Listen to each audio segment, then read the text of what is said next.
Hey guys, let's dive right into talking about these properties of integrals. So all of these properties that we're going to talk about right now are ones that you kind of explored in the Desmos activity today in class. So we're just going to kind of jot them down in our notes, talk about them a little bit more, but hopefully they should at least look familiar to you because they're things that you already did and kind of played around with a little bit. So the first one we're going to talk about here is talks about the order of integration. So when we look here, we're saying take the integral from a to b of f of x dx. So that means that we're starting at a and we're ending at b. So if we look at this graph here, we integrated from a and we're moving towards the right to go to b. All right, and this is a positive area because it's above the x-axis. So it gives us this area of S, okay, whatever that happens to be. Well, what we want to look at is take a look at the second part then. Now we're going to integrate from B to A. So now we're integrating backwards almost, okay? We're integrating to the left. So what that does is it takes our area and it makes it the opposite. So now we're going to have an area of negative S instead. Okay? The zero property, well, take a look here. We're integrating from A to A. That would mean I start at A and I end at A. That would be this area right here. Well, that doesn't even really make sense. That would have to be an area of 0 because there's no area that's actually accumulated.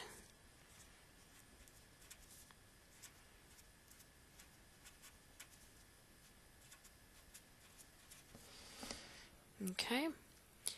Let's take a look at the constant multiple. So we've got this area from a to b of f of x dx and it's equal to s. All right, then what we're looking at is the integral from a to b of k times f of x dx. What we have to remember is f of x is our y values. So what we're doing is we're taking every single y value here and we're multiplying it by k. Well, that would mean then that we're really kind of taking this. Whoops, that does not look like it. Just shift it up. There we go. Sorry. That's better. And it kind of looks like this. And now we've got this area. We took all these y values and we multiplied by k. So really what we're doing then is we're taking this k and we're almost taking it out of the integral. So it's k times the integral from a to b of f of x dx, which really means it's k times this integral, which we know is s. So anytime we have a constant being multiplied by the function, we can almost kind of pop that constant out and then just find the integral like normal. Okay? The picture on Desmos was a lot nicer than mine. Sorry about that, guys. All right, so sum and difference rules. So this one we're going to call f of x. So we've got this integral from a to b of f of x. And then we're actually going to call this one y equals g of x. And again, we're integrating from a to b. So that's this area.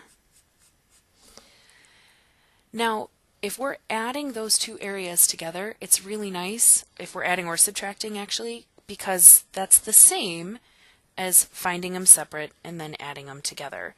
So it would be the same as saying find the integral from a to b of f of x dx and then add it to the integral from a to b of g of x dx. And this is actually plus or minus. So it doesn't matter if we're adding these two areas together or if we're subtracting these two. We can do it as one big integral or we can separate it out. Okay? And then the last one here, this addition rule, this one's kind of cool. So when we look at the integral from a to b of f of x dx, so that's this area right here.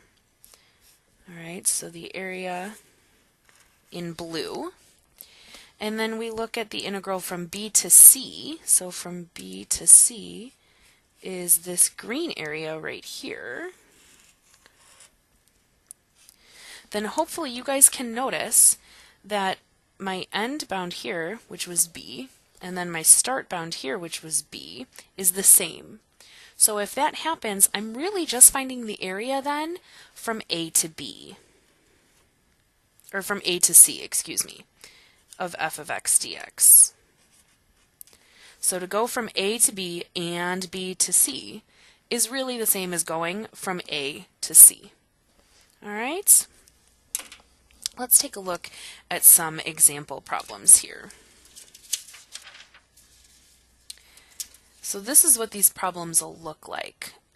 Use the rules for definite integrals and the following known integral values to answer the questions. So a lot of times they give us these integral values and then they have us find integrals of ones that are very similar. Oops, I should move up to the top so that we can actually do the first examples. Alright, so when I look here, we've got an integral from -1 to 1 with an f of x, here's another f of x, here's an h of x. So let's look here. Question 1 says, find the integral from 4 to 1 of f of x dx. Well, when I look here, that's not one of these options. However, it's really close to this one. Alright, so finding the integral from 4 to 1 of f of x dx is the same as finding the opposite of the integral from 1 to 4 of f of x dx. So because we changed the bounds of integration, we have to make it negative. So that means we're doing negative, and then the integral from 1 to 4 of f of x dx is -2. And so that gives us a +2 for our area. Question 2 says find the area from -1 to 4 of f of x dx. Well, looking here, we have the area from -1 to 1 and the area from 1 to 4. So this can use our addition. So we're going to find the integral from -1 to 1 of f of x dx plus the integral from 1 to 4 of f of x dx. So -1 to 1 is 5, and then 1 to 4 is -2. So when we put those together, we get an area of 3 for this one. Now question 3 is a little bit more involved. It's still not that hard, but it's got a little bit more work to it when we're first starting out. So this one, we're going from -1 to 1, and we've got 2f of x plus 3h of x dx. So the first thing I'm going to do is actually break up, because I see some addition here. So I'm going to break this up as the integral from -1 to 1 of 2f of x dx plus the integral from -1 to 1 of 3h of x dx. So I used my addition property to break these up. Oh, by the way, as we move farther along, you guys aren't going to have to write out all these steps. I'm just writing them out now for the video purpose so that you guys have it for later on to study. Now we've got this 2 and this 3, so those are constants being multiplied by our functions, so we're going to pop those out. So 2 times the integral from -1 to 1 of f of x dx plus 3 times the integral of -1 to 1 of h of x dx. So this is really like saying 2 times, let's see, integral from -1 to 1 for f of x, that's 5. And then plus 3 times the integral from -1 to 1 of h of x, so that's here, that's the 7. So we get 10 plus 21. So we get an area of 31. Now, in the future, you don't have to write out these two steps. You do, however, have to at least show me this so that I know where your areas are coming from. All right. I'm going to also do questions 1, 2, and 3 here. My suggestion is pause the video and try them yourselves, and then make sure that you get the same answers as me. All right, so for question 1, I'm going to kind of do these two steps that I did in question 3 in kind of one step here. So I'm going to make this 2 times the integral from 0 to 1 of f of x dx plus the integral from 0 to 1 of g of x dx. So I get 2 times, let's see, 0 to 1 for f of x is 1, 0 to 1 for g of x is 3. So I get 2 times 1 is 2, plus 3 gives me an area of 5 for question 1. For question 2, let's see, 0 to 2 of g of x. Well, I have 1 to 2 of g of x, and I have 0 to 1 of g of x. So that means I can use my addition. So 0 to 1 of g of x dx plus 1 to 2 g of x dx. So that's going to be 3 plus negative 1, which gives me an area of 2. And then question 3, let's see, this negative 5 I can pop out. So negative 5 times the integral from 1 to 2 of f of x dx. And when I look at f of x, though, I have 0 to 2, I have 0 to 1, and I want 1 to 2. So I'm going to go down here really quick and just kind of draw a picture. And let's say that my function looks like, let's just do this. All right, and we're going to say that 1 is right here, and we're going to say that 2 is right here. And so this is 0, obviously. So let's see. I know for f of x, I know from 0 to 2. So I know this whole blue area. And what I want is I just want from 1 to 2. I just want the red area. I'm sorry. I just want the green area here. Let's do green. Sorry.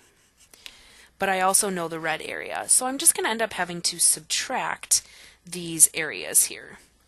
So what I'm going to do is negative 5. And I'm going to do the integral from 0 to 2 of f of x dx. That's the blue part down here. And I'm going to subtract off the other area that I know, which is from 0 to 1 of f of x dx. And that's the red part down here. That's this. And we're looking for the green part, okay? Sorry, I know my numbers, guys, I promise. All right, so negative 5, and let's see, the integral from 0 to 2 of f of x dx is 4. And then minus the integral from 0 to 1 f of x dx, which is 1. So we'd have negative 5 times 3. So we get an area of negative 15 for the last one. Okay. All right, so the last thing I want to talk about really quick is we talked about all these properties that we are allowed to use for integrals. I want to talk really quick about properties that you cannot use. So these are things that students always try to do in calculus, but you are not allowed to do. So everything that we write in this box here, from here to the end of the video, these are things that you are not allowed to do, but I'm hoping by addressing them now, you won't make those mistakes later. All right, so you cannot multiply integrals like this. So if I have the integral from 0 to 2 of f of x times g of x dx, that is not the same as doing the integral from 0 to 2 of f of x dx times the integral from 0 to 2 of g of x dx. I think some students, because we have the addition and subtraction property where we can split the integral, I think because of that they think we can do it with multiplication, but that's not allowed. All right. For the second one, the change the bounds here. So let's say we had some integral from a to b of f of x dx. And let's say that it equals 10. Well, then what students want to do is if we double the bounds now. If it's from 2a to 2b, students want to say, oh, well, that's the same as just multiplying the one that I got from a to b of f of x dx. But that is not true either.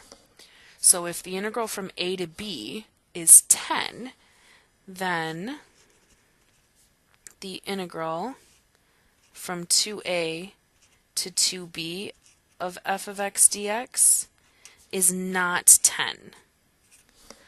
Or not 20, excuse me. You can't just multiply the area that you were given. All right, that's not allowed. For this one here, if we're just adding constants, what a lot of students want to do is they do the integral from a to b of f of x dx, and then they want to just add the constant at the end. But hopefully you remember from the Desmos activity, it doesn't just add k, it adds this whole rectangle underneath, so you're not allowed to just take the constant and just add it at the end. It's not like multiplying by a constant where you can pop it out. All right, and then the last one here, multiplying x by a constant. So you'll notice now we have the integral from a to b of f of 2x dx. Well, we're not allowed to just take this and take the 2 out. So it's not the integral, it's not 2 times the integral from a to b of f of x dx. Just because we doubled the x doesn't mean that we've doubled the area. All right, so be careful. These 4 things are things to watch out for. Those are not true. Those are things you may not do with your integrals. All right, hopefully the other properties make sense though, especially after you guys already kind of went through them in class. But we'll do some practice and then we'll move on. I'll see you guys later. Bye.